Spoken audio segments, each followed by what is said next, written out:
Hey everybody, it's Brittany. Today's a big day. Yesterday we received our stone shipment. It's sitting right over there.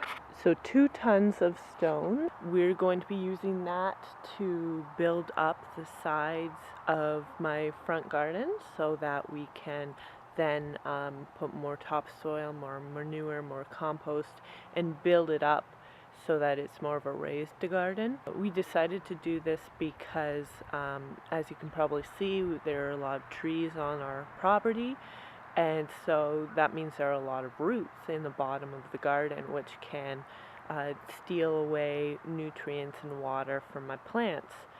So therefore, by essentially creating a raised garden, we're reducing the impact that the tree roots can have on my plants.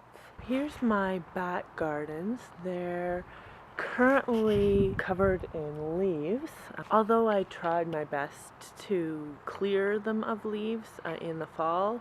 You know, the wind blows them around, and then the snow falls and there ends up being leaves in the spring.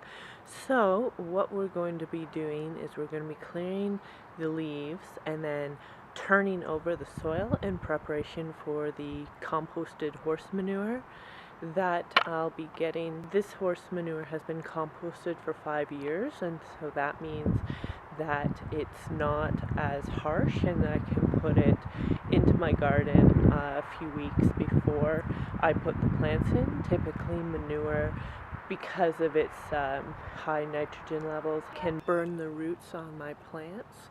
Anytime you want to put manure, always remember that if it's raw manure, meaning that it hasn't been composted, you want to put it in your garden in the fall after you've cleared all the plants out of your garden, so that over the winter and in the start of spring, the compost will get a chance to settle and become less harsh, so that by the time you put the plants in, the roots won't get burned. The first order of business today is to rake all the leaves off the gardens. Unfortunately, that's been made difficult by the fact that we cannot find our rakes. We should have 2 very good rakes and we can't find them at all. So first things first, find the rakes.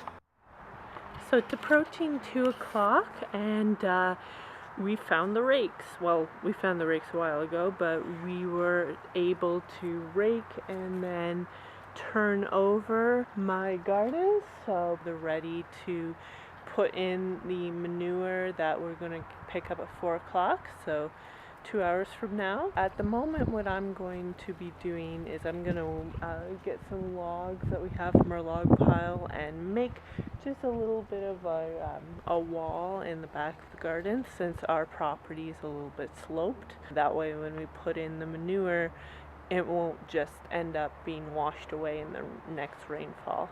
As you can see, I took some logs and I dug a small trench just in behind where the soil started, and then sat the logs in that trench. For the corners, I then took some stones that we already had and again dug a small trench for them, put them in, and I'm hoping that this will be enough to provide an obstacles for the manure, so that if we do get a huge rainfall, then it won't just get swept off the garden. I will be doing this for the larger garden as well, but I'm thinking that for now I might go and help my dad with the turning of the soil of the front garden. It's actually the next day.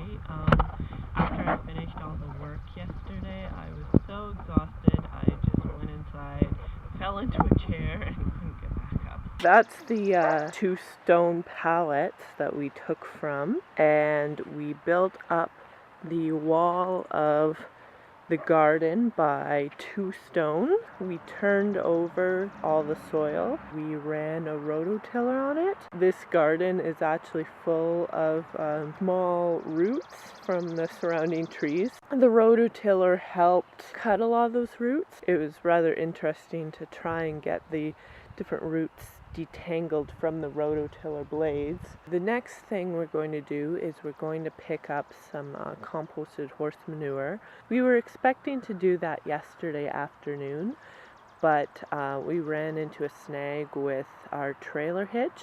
We have to get that fixed today. We're hoping to get it fixed today and then potentially pick up the manure this afternoon. Once we pick up the manure, we'll spread that on the garden, just a thin layer, because then we'll be taking partially decomposed compost from my black box in the back, spreading that, and then covering that with topsoil.